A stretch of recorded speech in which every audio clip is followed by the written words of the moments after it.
অতীতের সব নির্বাচন থেকে কঠিন হবে আগামী নির্বাচন। জনগণের আস্থা অর্জন নষ্ট হলে সব ব্যর্থ হবে বলে দলীয় নেতাকর্মীদের সতর্ক করেছেন বিএনপি ভারপ্রাপ্ত চেয়ারম্যান তারেক রহমান।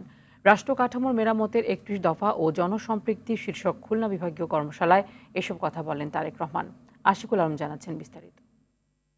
গুরুত্ব দেবেন কিনা আপনার প্রতি। রাষ্ট্র কাঠামো মেরামতের ৩১ দফা ও জনসম্পৃক্তি শীর্ষক খুলনা বিভাগীয় প্রশিক্ষণ কর্মশালা ২০২৪। আরো কেউ কিছু কিছু পোশাককে সবার পোশাক বানানোর চেষ্টা করেছে, তবে হয় নাই। বিএনপির প্রশিক্ষণ বিষয়ক কমিটির আয়োজনে অংশ নেন খুলনা ও ময়মনসিংহ বিভাগের বিএনপির নেতাকর্মীরা। প্রশিক্ষণ কর্মশালায় চলমান রাজনীতি, ধর্মীয় অনুভূতিতে আঘাত দেয়া, নারীদের ক্ষমতায়ন, ভূমিহীনদের জন্য করণীয় সহ নানা আশা আকাঙ্ক্ষার কথা তুলে ধরেন তারা। দেশীয় একটি পারিবারিক আইন, এক এবং অভিন্ন, এবং সকল ধর্ম বর্ণ সবার জন্য এক এবং অভিন্ন পারিবারিক আইন চাই।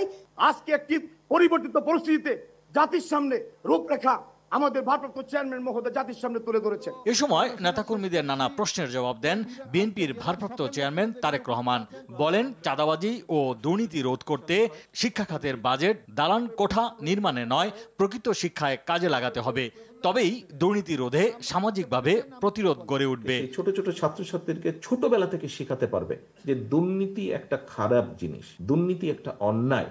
এই মূল্যবোধটা যদি দিতে পারে, আমি মনে করি 2, 4, 5 বছর না হলে 10 বছর পরে গিয়ে অবশ্যই সেই বাচ্চাগুলো যখন বড় হবে, তারা যখন সমাজের বিভিন্ন অফিস আদালতে চলে যাবে, দেশের রাষ্ট্রের, স্বাভাবিকভাবেই তখন এই দুর্নীতির বিষয়টাকে আমরা সঠিক জায়গায় নিয়ে আসতে সক্ষম হব। রাষ্ট্র সংস্কার ও নির্বাচন নিয়ে কথা বলেন তারেক রহমান। সামনের যে নির্বাচন আমরা ফেস করতে যাব, এই নির্বাচন বাংলাদেশের যে কোনো নির্বাচনের থেকে অনেক কঠিন নির্বাচন হতে যাচ্ছে। দলীয় নেতাকর্মীদের পারস্পরিক অভিযোগ করা বাদ দিয়ে যে কোনো মূল্যে জনগণের আস্থা ধরে রাখার কথা বলেন বিএনপির ভারপ্রাপ্ত চেয়ারম্যান। জনগণের সঙ্গে থাকুন, জনগণকে সঙ্গে রাখুন।